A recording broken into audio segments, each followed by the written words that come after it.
tolela la bao bazolela to sepela o bazo sepela mais lelo libako beteli biso na côté ya malamu te to bon kolela na grande famille ya PDG ou Abbé Lorango oyo atika biso ya cela presque une semaine déjà sur la bonne sanité tozolela bakino bazolela bana poto bazolela po PDG ou Abbé Lorango azapena icône parce que bokola na ba témoignage bokola na bongo ba interview ya ba musicien bokola na bongo interview ya bana na ye interview ya famille et puis interview ya ba njilwa et puis ya ba vrai bana tchango no surtout bokoyoka pena makamuni au PDG wa Abbé Lorango sala na kati ya kin awa atonga donc on a pas si ne sarabino biso to na ba image à la source donc to kiti na source awa na njili na moko lopango Abbé Lorango esika nini famille sangani pour rendre bon dernier hommage na ye mais kasi toza bona visite munene ya lelo vice gouverneur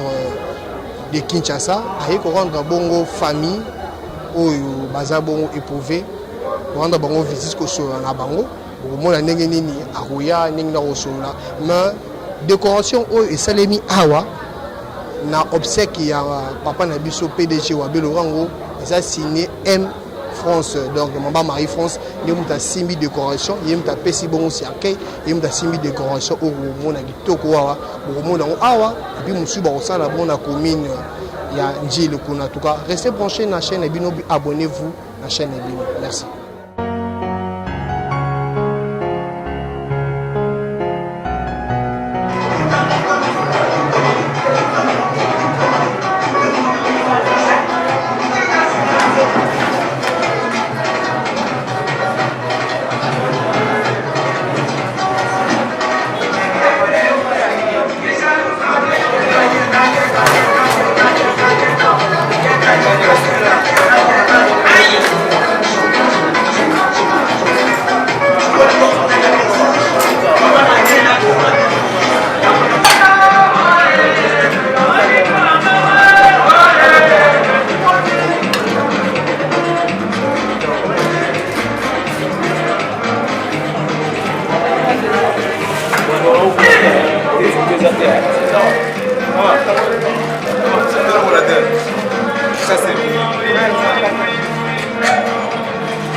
Monsieur le vice-gouverneur de la ville de Kinshasa, différentes délégations, chers membres de la famille diplômée, Comme vous le savez, Son Excellence, Monsieur le vice-gouverneur de la ville de Kinshasa, a appris avec consternation la mort de celui qui a été son frère.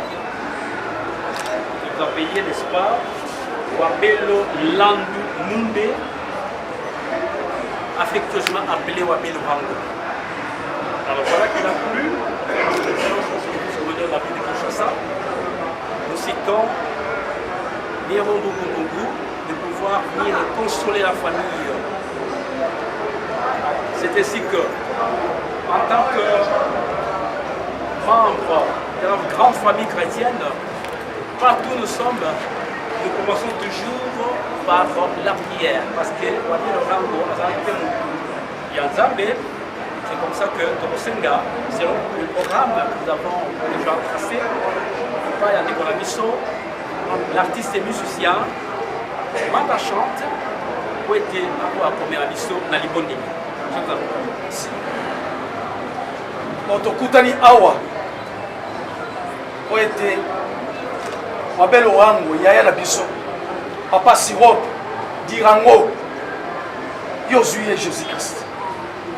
Otokutani awa pour la cérémonie avant corps et Mungu Jésus-Christ de Nazareth Nerombungu ayeko assister na cérémonie oyo na bandeko nyonso bali awa Jésus-Christ toyeko compatir libota oyo po libota oyo eza libota na biso ezwi makambo nyonso oyo dirango papa Sirop Wabelo asalaki na mabele oyo monaki mais ntango na ekoki are na ekoki akiti yango topesi yo merci Jésus-Christ totiki déroulement nyonso ya cérémonie oyo ezoleka katikati na maboko na yo na ebandeli kino suka yo pamboleleka malamu petit vendredi samedi ko ndenge okende na dernière de mer kaka na maboko na Jésus-Christ totiki nyo tosenga maboko na yo o tosengi te komisela biso na kombo na Jésus-Christ amen. Amen. Voilà, merci, Excellence, vous pouvez prendre place. Le programme est ensuite. Donc, on pèse à Maloba, na Mokonzi à ville à Kinshasa, on a aïe sa bisobanso, objectif à la présence d'Aïe Awa, son exercice au Loba. Donc, on pèse occasion, on a dit un mot pour immortaliser sa présence à Awa, dans le livre de condoléances. Alors, sans tarder, Excellence, avec tout le respect, dû à votre rang, nous sommes à Luba, pour expliquer la partie, tout la présence de Yawa. Celui que vous avez vous avez bien pointé, communication qui est au premier des cas, mais pas normal, je vous en prie, Excellence.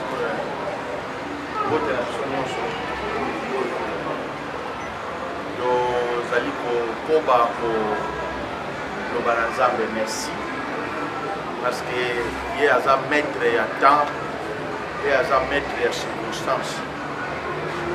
Voilà, quand on va faire ça, il faut Wabelo à tout le monde, mais Azana Tina tout le monde pour la consoyer parce que il y a des mots et livre de l'obéli biso na ba moment oyo esengeli na biso ka koloba na Nzambe merci.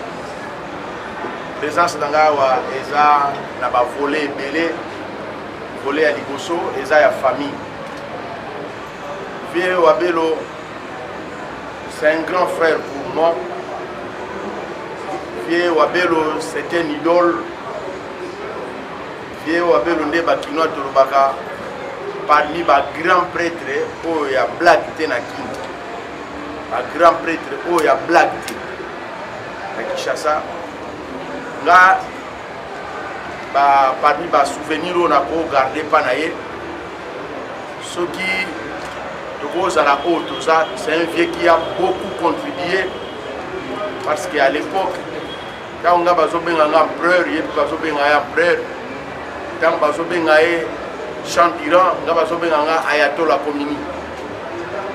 Et je me souviens, quand on vient Massoumou de prendre à Bengaï, na na kunga booster pour na to solo la ye ayeba iteke ngape na mukongo abi me petia on a mona ke lokwa ngala me soka aza na ye petit na nga Tchabwana.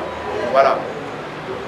Donc il vient et puis récemment quand on a 2006 dans l'équipe député, nous avons liboso a benga nga pour nous féliciter ngai vie wa bel. Na 2011 quand on a l'équipe député, nous avons benga nga liboso pour nous féliciter ngai vie wa bel. Na 2018 quand on a l'équipe député, nous avons benga ngai troisième personne a benga nga na butu vers 1h du matin pour féliciter ngai vie wa bel. Et quand on a l'équipe vice-gouverneur, il s'est déplacé à Yeti na hôtel de ville. On a coupé sa jambe, monsieur. Je me rappelle hier où tu as assemblé là, il a bureau là. Et à Komaï Koyaya, donc c'est vraiment un grand frère. Je n'ai pas gardé ma témoignage, il y a parcours Nangaï par rapport à Oye à Komaï Koyaya. Un grand mécène aussi de la ville. Et celui qui maintenant, non comme membre de la famille, mais comme une autorité. D'abord, un élu à Kinshasa, c'est parmi les bateaux, pour encourager les bateaux, pour faire des bateaux, la vie. Tout le monde a beau le bâtir. Voilà. Donc il y a qui grand prêtre, alors il y a blague. Bateau, les gars qui n'ont pas une aïe, les gars qui ba donc surtout les gars qui pas naïe parce que Azaki le quoi chemin. Voilà. Obligatoirement au lingate, il faut les gars pas avoir. Et récemment, on a fait la grand frère Nangai, il venait me consoler presque tous les jours. Tous les jours. Donc, azo salaba, au moins à Mobutu, ngana lembi, nazo nyungumina, netorwana ikongo donc nazo somnolé, mais azo la msanga bi petit nangana ko kende siko théâtre ozo la na yo. Voilà donc tant que toi biso tout nouvelle oyo boy ko supporter. Donc il y a une très grande perte, donc un grand vide maintenant. Mais hélas, tout ça est là parce que c'est la volonté de Dieu.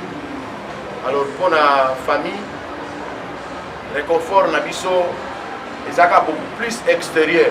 D'un bozomo nabiso, réconfort yangoana mais réconfort où les alliés extérieurs, na intérieur les accords panza. Nous avons ensemble la kimia isa. Au fond la porte était à diable, valera boye, des diables à l'inaga araignée.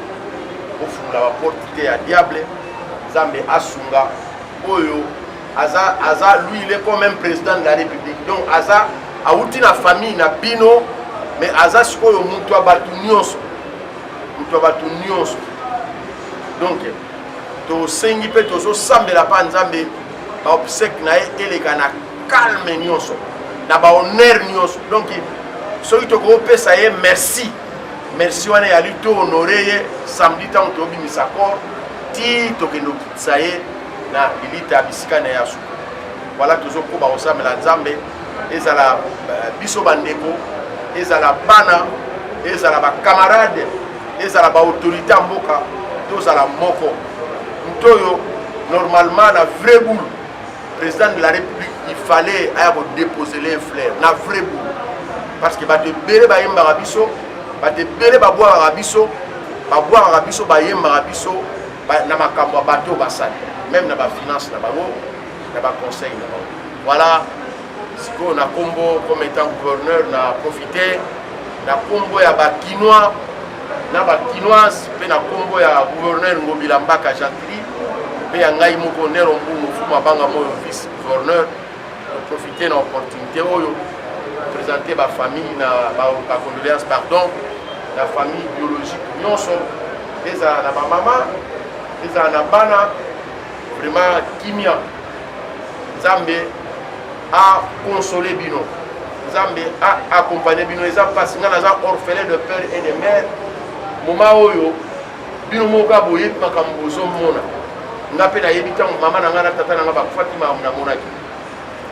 Voilà ce qui Nzambe te eza passe Nzamba consoler bino to monde ba musuba oti musika ndenge baye na kimia makambo lega na kimia c'est de même ba bozo ngape na kimia pe na bana nyonso ya changu. Voilà na bana nyonso ya changu to présenter ba condoléances na ba membre na ya bureau na ekiri na ye na Kinshasa mobimba et na Congo nyonso pe na monde parce que babel orango azana ba sikirisal même na poto o disco bat bazana matanga pour na bolela. Voilà, message vraiment message à Kimia, surtout la famille, pour honorer vieux. Donc, et là, on va via quoi senga pas na biso. Donc, calmer à la to CP là. Voilà, na lobaki vieux abel orango na otala âge na ye pour na ngai akufi na 98 ans ou 96 ans. Pour makambo sala na vie, ba de belé ba sala ngote. Alakisa ba tundeni so ozuli kondo goto nga palais. Ndeni ko blagele na lar no pamba te ndeni no gogo liandambu usupo ko blagele mais kitunga fwe ala ba palais fwe tunga ba checha vrai ko beta forme na mona na costume na cravate te ga ba blouson kaka ba blouson là telo ba bag banda ti awa sambusa or voilà donc to li la na ba honneur nyonso na ba kimia nyonso esala bien mais pona ngai o ya kufi aza kokwa kala même âge na ba Mandela parce que asali tellement trop o mona mutu. Du coup, on a 5 immeubles. Voilà. Donc, ma canissine déjà, ils ont gaillard. Ah, je vais couper nango au bisoto yebi. Mais la moussala sali, en tout cas, aza tatako. Voilà, sinon, vieux abel rango paix à ton âme. Famille, encouragement à trop. Pédisonio sur vous allez à encouragement à trop. Voilà, message tout pour que vous en avez na moment où yango. Tika ete nzambe a accompagner. Moment où tino toko kino tikaye. Pe kimia sa na famille. Pe ba oti musika tamba ozonga place basalaka bazonga na kimia pe ba contact ezala bien ezala na biso bandeko na bino libanda donc famille élargie ezala na bino famille restreinte voilà auto boy kozana oya bwana tika nzambe a sunga tika nzambe a consoler mitema na biso na kombo na Yesu nde tolobi amen.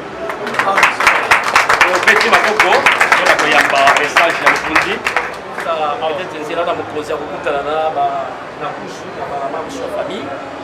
on clôture cette partie officielle en demandant à son excellence monsieur le vice-gouverneur de la ville de Kinshasa de pouvoir passer sur la table pour procéder à la signature dans le livre des condoléances.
Déclare que notre Dieu, le Tout-Puissant, est le maître des temps et des circonstances, et encore une génération s'en va et une autre vient, mais la terre subsiste toujours. Vieux Abel Orango, qui a été pour nous un grand frère, prêtre, mécène, grand notable de Kinshasa. Maintenant, Dieu a décidé de te rappeler, nous disons merci à Dieu. Et profitons de la circonstance pour présenter à la famille biologique et autres, au nom des Quinoises et Quinois et aux miens propres, nos condoléances les plus attristées, que la terre de nos ancêtres te soit douce. Adieu, Wabel Orango, rendez-vous au paradis ensemble avec Jésus-Christ. Fais les 4 janvier 2021, Mbungu Neron Fumwabanga Moyo, vice-gouverneur de Kinshasa. Merci. On peut applaudir.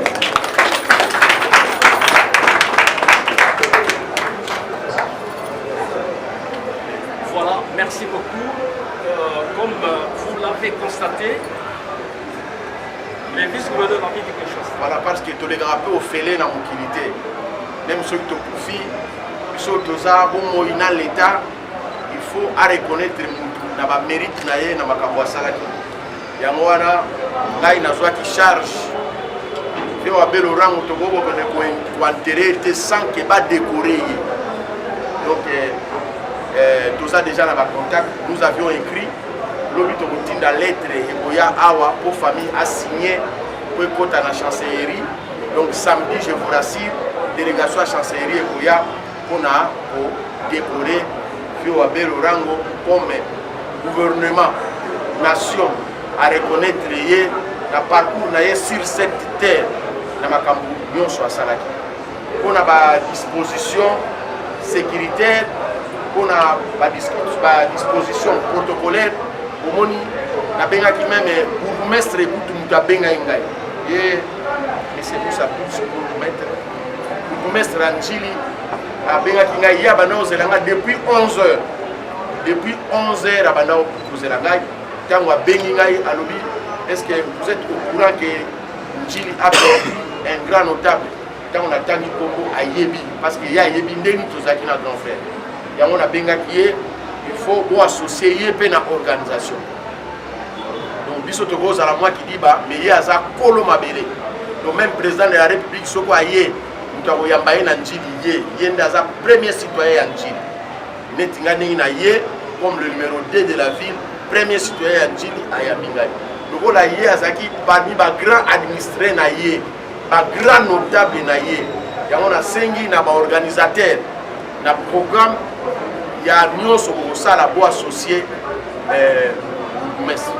bois associé parce que hier azamuto ya liboso na l'état azolela notable na yaki donc bois associé makabu nyonso yeso kwa moni moi ba limite koti ndia ko benga biso mais na yebi que c'est un grand bagarre donc bois associé na organisation nyonso a accompagner voilà merci voilà merci. Professeur, merci de m'affronter. Oui, Tikali, vendredi, samedi, vous avez les gars sous ma langue. Vous avez dit qu'il y a une cérémonie entre des sentiments. Vous avez dit qu'il y a une cérémonie Jésus-Christ. Il a toujours ma langue, et s'il a toujours ma langue. Vous avez dit qu'il y a une solution davantage entre des sentiments. La comme au Jésus-Christ. Amen. Merci beaucoup. Merci.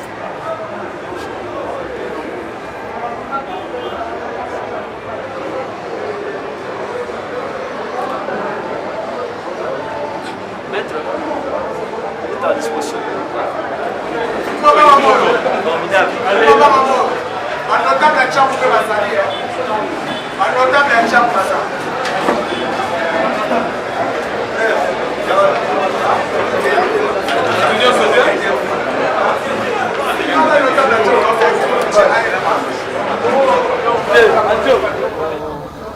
C'est une cérémonie où il se venait à la première fois, la présence de Yo. Gesto à Sali, Yo, et ça honneur pour Nabiso parce que PDG Wabelo Rango azalaki mécène monene na musique kaka pona changu te pona njilité azalaki mécène ya ba artiste nyos et lelo na moya lelo tomoni vice gouverneur o azali mokonzi ya ville aye ko assister famille ensemble na biso poto bandene ko leka poto sala honneur. Quant à moi nasengi Gentini Ngobila merci na vice gouverneur na Ene Rombongo merci. Na ndenge ba penser na ndenge ba raisonner ko pesa honneur na grand mécène o to bengi Wabelo Rango ana mabele na biso na njili. Donc c'est ngoza makasi comme on a fait ensemble na bourgmestre na biso Moussa vraiment je pense que PDG Wabelo Rango akunda na honneur na ye. To sengi na bino ko hôtel de ville le gars artiste ba goya nyos grand-père Andimaki Blaise Boul Andimaki le roi de la forêt Werason Andimaki maman Bilebel Andimaki na le reste o ba goya ndenge to alina kata njila to za na ba Jos Dienda to za na ba artiste belé o nyos ba goya vraiment ndenge to lela Wabelo Rango samedi na moi 20 minutes ya nzembo to sengi na bino ville pour ça la sécurité à 20 minutes en nzembo wana to za na respect ya barrière pour na honorer quand même mécène monene oyo asili kotika biso na kombo Wabelo Orango. Quant à moi na minga ko lobate na zana ba émotion makasi na ba liwa oyo eza ko sala ma brusquement. Je pense qu'il faut moko na moko a zonga simata la pa ya zo kende parce que lelo na za na Wabelo Orango le 21 na Tongo, le 26 na Tongo à Koufi ezaki ba émotion belé, pesa ba émotion belé. Mais le gars ils ont mokano nzambe to pesi na maboka nzambe et to pesi pe famille na maboka nzambe. To sengi bino grand merci assistance na bino ya hôtel les villes les aloko la tata yanda ko mutaye ko kenga la bana. Donc na yango to sengi bino grand merci et puis na déplacement la bino nyonso je pense que vous avez bien organisé. Zamba pambola bino. Merci parce que via que brisque donc on est bien un mort tragique. Ils ont pas perte pour na ba opérateur économique na ba Trump ouais. Et puis il y a mutu mo social. Donc mutu mo a pas proche à battre. Quand je dis proche parce que qu'il y a 11 ans à battre quoi. Après me veut on va na to melanae mais a bien. Na ba mo la ba mutu fo lo ba o te ko ba mo la mutu a koufité. Viens na très cool, très bien. Il y a moins que aïbana qui peut makas. Il a approché les jeunes. A sali ba artiste belé. Oh, ils ont mérité même Nzembo. La part le ba Werason, ba JB, ba Kofi, ba Manda chante, ba Missé belé, ba Kester. Et puis réconfort il y a honorable et puis excellence Néron Mungu, nakatama belé. En tout cas, ils ont réconfort pour na et puis pour azaki pe ne Congo, faut y bango ki ba ne Congo. Bon, c'est l'étiquette de la sauté. Voilà un grand Nekong oiseau représenté Bisso. Il va à la ville, avec la famille Nekong à Bung ici, Tiki Bana, Tiki famille, et c'est sur moi. Merci. Bon, pour l'anglais d'abord, Azayaya, donc Abnaya Nero. Donc Abnaya Nero. Aza déjà mon culture, à l'ingara culture Yambo Kanae Congo. Donc, toucher biso makasi ils ont monté et l'autre groupe ici à makasi ils merci. Merci na geste n'engaye coller la biso longo parce que Wabelo pas aki motonae donc c'est tout à fait normal. Merci. Je vous en prie. Mbote papa. Comme on a Fanny Sanda et naza parmi bananaye ngape naza mwana naye.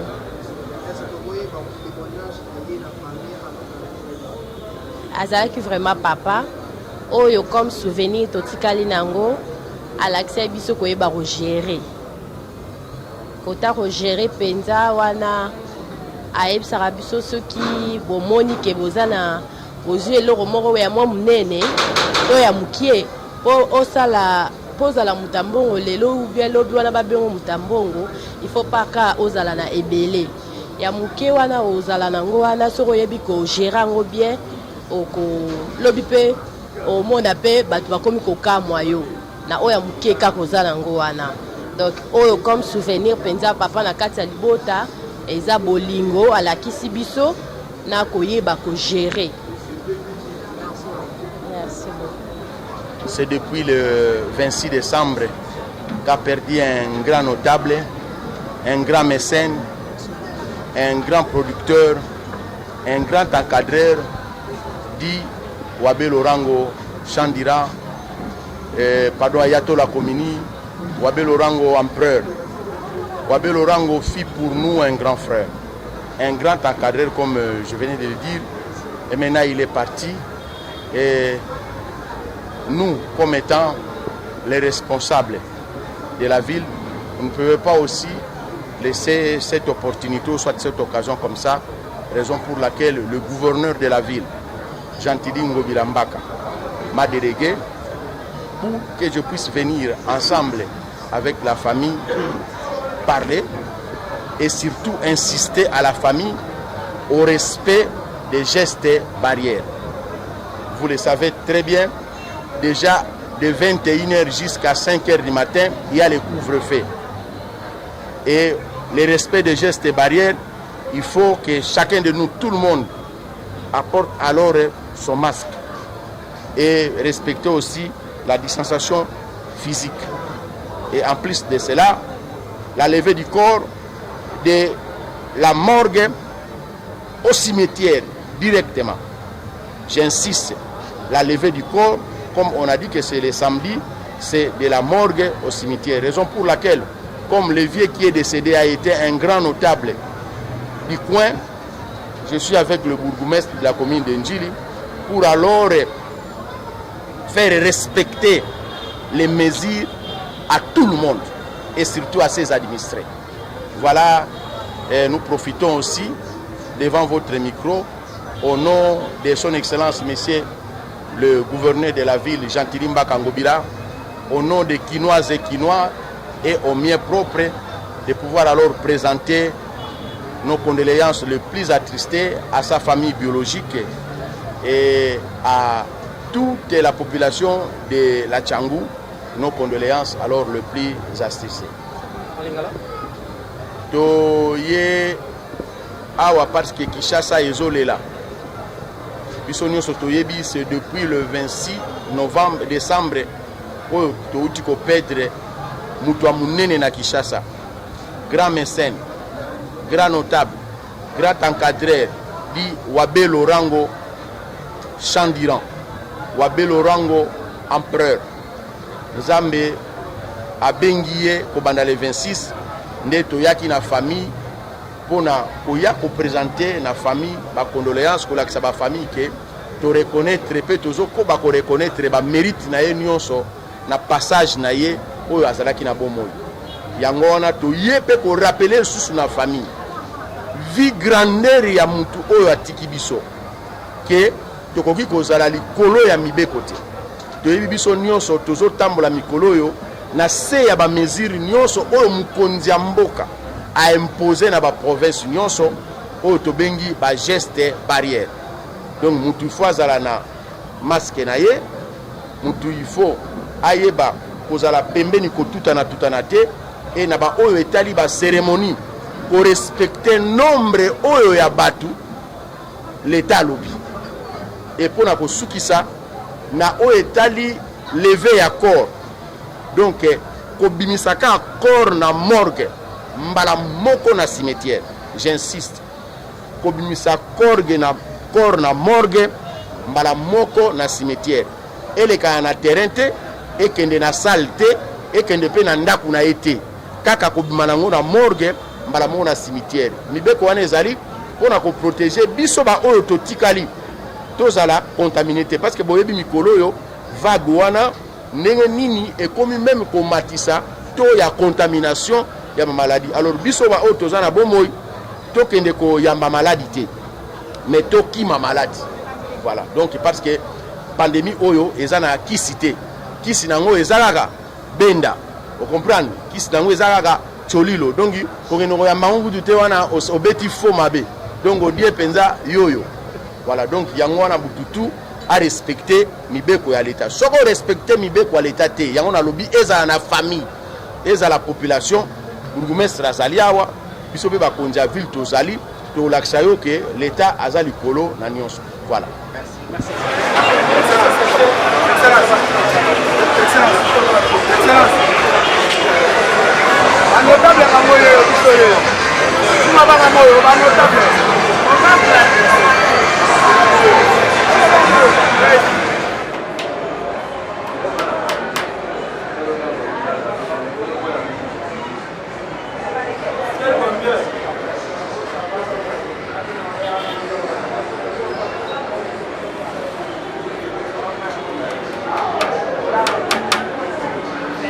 Toka ujana